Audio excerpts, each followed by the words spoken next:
Duh, Bu, perutku sakit banget. Ada juga rasanya sesak. Kamu kenapa sih? Dari tadi kelihatan gak enak badan.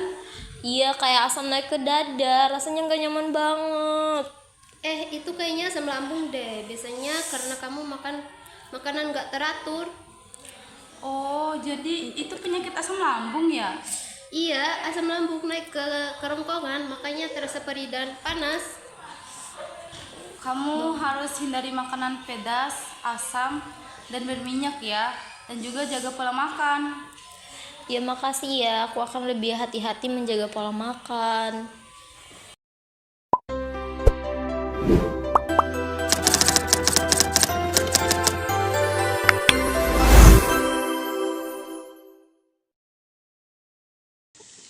Asam lambung adalah cairan yang diproduksi secara alami oleh sel-sel lambung untuk membantu proses pencernaan. Kondisi medis yang sering disebut penyakit asam lambung atau GERD terjadi ketika asam tersebut naik kembali ke kerongkongan karena melemahnya otot katup di bawah kerongkongan.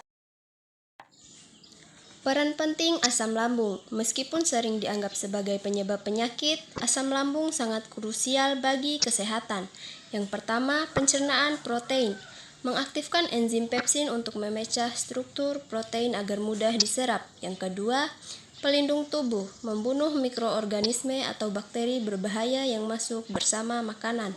Dan yang ketiga, penyerapan nutrisi, membantu tubuh menyerap vitamin B12 dan mineral paling penting lainnya secara optimal.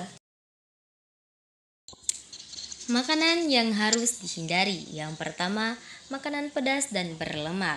Contohnya sambal, gorengan, santan kental, dan makanan cepat saji. Yang kedua, buah dan sayur asam. Contohnya jeruk, lemon, nanas, tomat, dan kol. Yang ketiga, minuman pemicu. Contohnya kopi, teh pekat, soda, dan minuman beralkohol. Makanan yang aman dikonsumsi. Yang pertama, sayuran hijau, contohnya brokoli, buncis, bayam, timun, kentang tanpa digoreng. Yang kedua, buah non-sitrus, contohnya seperti pisang, melon, pepaya, dan pir. Yang ketiga, protein tanpa lemak, contohnya dada ayam tanpa kulit, putih telur, ikan kukus dan rebus. Dan yang terakhir, karbon kompleks, contohnya seperti oatmeal, beras merah, dan roti gandum. Bahaya jika asam lambung dibiarkan.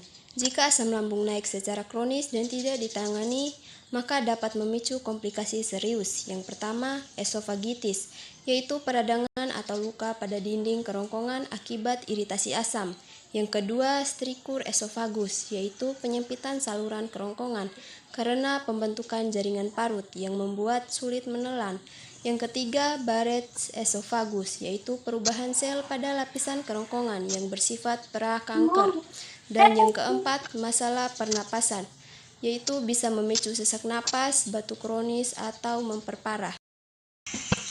Cara pencegahan asam lambung dan gaya hidup. Yang pertama, atur porsi makan.